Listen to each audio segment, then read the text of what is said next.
Nothing that God hates more than sloth and laziness. If God were to create a man and that man were to sit around and do fuck all, God will frown upon you. It's why you're never lucky. If you're listening to this and you think I'm never lucky, I'll tell you why, because God dislikes you because you're fucking lazy. Start to work. Start to show God the beauty of his own creations. You'll be amazed how lucky you'll become. God is unhappy with these people. And inside their hearts, they're unhappy. We talk about depression, anxiety, all those things you mentioned earlier on this podcast. You'll loathe your own weakness. You'll loathe your own laziness. This is what all of these things are. I don't feel depression. How can I feel depression when I'm the most powerful version of me that I could ever fucking be? Most men are walking through life and they don't realize that it's constant competition. Every single pound they want, someone else wants. Every single girl they want, someone else wants. And they're just sitting there just fucking floundering and wandering through life, unaware of how competitive the world is. And this is my point. If the world is truly that competitive, you do not have time to be depressed because it's a non-competitive mind state. You could be depressed for X, Y, Z, whatever. I'm not depressed. And I want the money you want, and I want the girl you want, and I want the status you want, and the car you want, and the house you want. I'm gonna get it, and you're fucking not.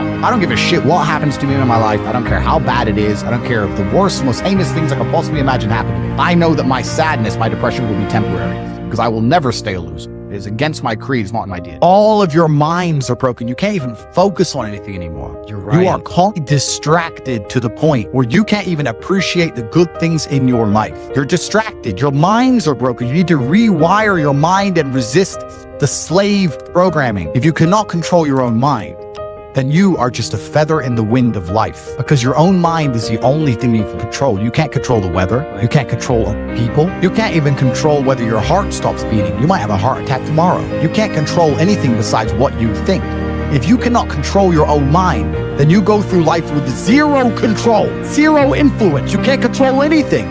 You're just a feather in the wind, waiting for life to blow you from happy place to sad place to happy place to sad place, completely hoping on the gods to be fortunate to you, because if any genuine discomfort comes your way, you're fucked. It's so easy to win if you can control your own mind. It seems that nobody fucking can. Your own father's ashamed of you, and you don't even feel fucking motivated to do shit. It's a fucking shame. You're to go and look your father in the eye and say, you know what, I could have been a UFC champion. I could have been a multi-millionaire. I could have been a race car driver. I could have been a fucking nuclear physicist. Could have done all these things, but I was busy on Pornhub. You think he's gonna be proud of you? Fuck no. People who go, yes, I'm wasting my potential. Those are the ones who have potential. The ones who stand up and go, I am wasting my potential. I could be anything and I am not that yet. They have a chance. This is your prerogative as a man.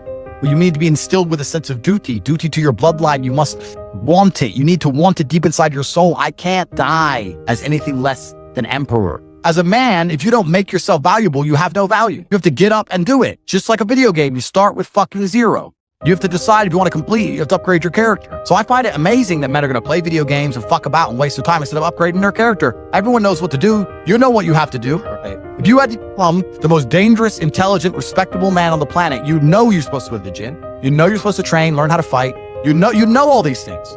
You don't do them. That's your decision. It's your prerogative. I didn't make that choice. I made the choice to do it all. I decided all. And every single man watching this can do the exact same thing, which is why I have very little pity when I do these streams and people think I'm arrogant or I'm rude to people. But if you made a fucking decision to be less than you should be, then I believe you should be mocked for that. And me as a man, when I put myself through hell, when I have had such exacting, such stringent standards for myself, why would I then have less exacting, stringent standards on the people I meet? Why would I put myself through hell to be me and then meet someone who didn't put themselves through hell and then treat them like my equal? No, fuck you. I suffered when you didn't. So you're not my equal. Because you decided not to suffer. You have enjoyed comfort when I haven't, and that's fine, but don't expect me to look at you as my equal, because you're not, because I put myself through hell. I put myself through hell because I decided to throw comfort away. For 10 years of my life, I was never comfortable. My basic premise is that I refuse to believe in things that take power away from me. The idea, I believe, that if you feel depressed, something is depressing you, and you should try your best to fix it. You should take control of your life and do your best to fix it. Let's say your girl leaves you and you start to feel depressed, but you believe in the idea of depression. You're now going to start diagnosing yourself as clinically depressed, self-hypnosing yourself into hypnotizing yourself into being clinically depressed. And it's amazing how you can speak things into existence. I cannot become depressed because I don't believe in it. Let's pretend I'm completely wrong, right? The best option, the best thing to do is still to get up, be an adult, control your emotions, be stoic, and do the things you're supposed to do day after day. Laying in bed and doing nothing is never going to be the best option. The best option is still to go to the gym, to work hard, to run your business, and be successful. So it doesn't matter. We're talking about the different positions on the chessboard. But if the rules of the game remain the same, regardless of the position you're still trying to win, you still have to do the same same things. So does it even matter at this point? If you come along and say he's depressed because of X, and he's depressed because of Y, and he's depressed because of Z, and the answer to all of them is still the same thing, then I don't give a fuck why you're depressed. Yeah, well, what I'm saying is you're playing a game, and it's a competitive game, and you need to build a mindset that allows you to be ultra competitive. And if you want to sit there and say, no,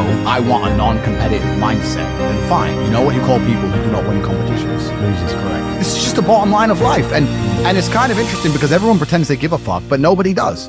Especially women. Women truly don't give a fuck. If you ask a woman the kind of man she wants, she will never say depressed or sad. Ever. She wants a man who is ultra capable, ultra competent. They want someone who is fun and spontaneous and charismatic and successful. They don't have time for sad dudes. They don't care. So the world doesn't care. The world has never given a shit about sad men. So if you're going to sit there and self-diagnose yourself as a sad man, you're going to have a shit life and nobody's ever going to give a fuck, and you're going to perpetually lose forever. And that is your decision. I am so scared of being that person. The idea of that terrifies me to the point where I don't even want to accept that as a reality that can possibly exist. I don't give a shit what happens to me in my life. I don't care how bad it is. I don't care if the worst, most heinous things I can possibly imagine happen to me. I know that my sadness, my depression will be temporary because I will never stay a loser. It is against my creed. It's not in my DNA. So they try and convince you, don't worry if you're being a loser, because people feel sorry for you and you'll get attention for it and you'll be okay in the end. And it's all this temporary fixes of dopamine by saying, I'm sad. Don't worry, bro. You'll be okay. But it's bullshit. They don't care long term. The world doesn't care. Nobody really cares. Chicks don't care. Business doesn't care. You are going to fail. You can have anything you want on the planet. There's not a girl I look at that I want that I can't have. Not one. That's my reality. There's not a car I can't have. There's not a house I can't buy. I want to go to a yacht. I want to go to Antarctica.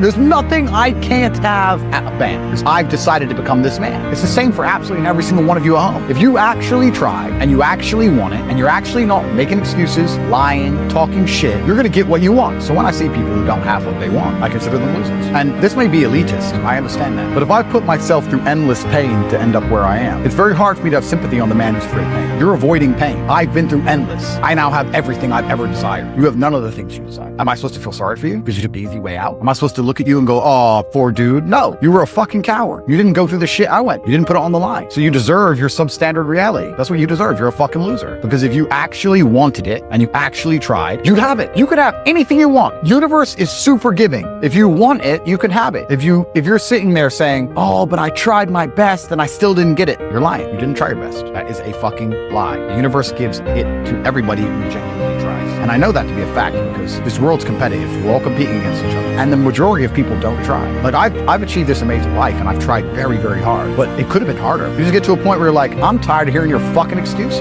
That's bullshit. And you become to a degree, yeah, cold and psychopathic. It's true. That's what happens. And I get it all the time. I get thousands of emails a day. Everyone I grew up with, people I know, I get it all the time. They'll message me, hey man, just unlucky. You are not unlucky. You are a lazy fucking loser. You are not unlucky. You're breathing. You're lucky. The unlucky ones are gone. You're alive and you are a lazy loser. So a loser is anybody who does not have everything they want at the drop of a hat. That's who I call a loser. When I was broke, I couldn't sleep. I don't know how there's broke people out here sleeping just fine at night. Going, inflation's 20%, gas prices are 6 times, everything on the news is a lie. I never stand a chance of ever getting rich. Where's my pillow? Like, what the fuck is wrong with you people? I'd go to bed at night as a teenager and think, I looked it up on the internet. It was a Honda Civic Type R. I wanted one. It was like 38,000 pounds. I had no money, less than 50 pounds on my bank account. Couldn't afford it. Then I looked up how much a Ferrari cost, 210,000 pounds. And I said to Tristan, my brother, I was like, there are people with 210,000 pounds for a car. How? If I worked my job for 6 years and saved every penny, if I walked to work and didn't eat, I couldn't buy this car.